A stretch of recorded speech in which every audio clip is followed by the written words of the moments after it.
represent San Diego, the biggest military community in the country.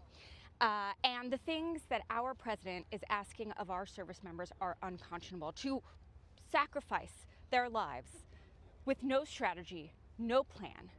It is not the president's community that is being asked to go over there and suffer the consequences of his decisions. It's mine. And I can tell you, I've heard from so many military families who are so concerned about what their loved ones are potentially being asked to do.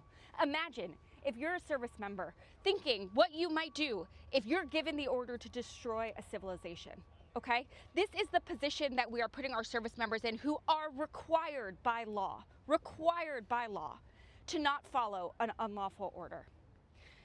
We cannot excuse what the president said as a negotiating tactic. Threatening genocide is not a negotiating tactic.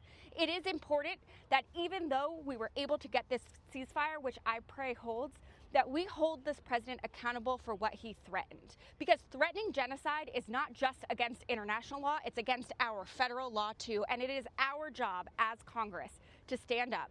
This president cannot be trusted to police himself. He does not recognize any red lines. Not $200 billion, not 13 service members lost, not thousands of civilians, not genocide.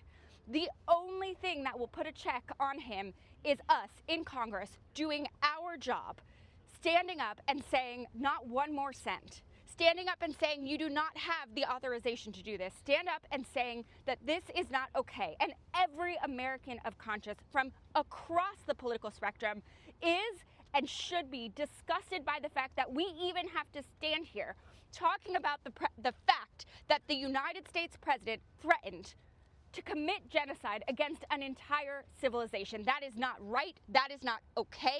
That is not something that we all should be dealing with. We need to end this war, and not just the war between the U.S. and Iran. We need to end the broader war and make sure that thousands of civilians in Lebanon are not being bombed constantly. We need to end this war with a real, durable diplomatic solution, and that will only happen if our Republican colleagues get back here, stand up to this president, put a real check on his power like the Constitution demands us to do, and demand that he does not spend another cent, that he does not send another service member into harm's way.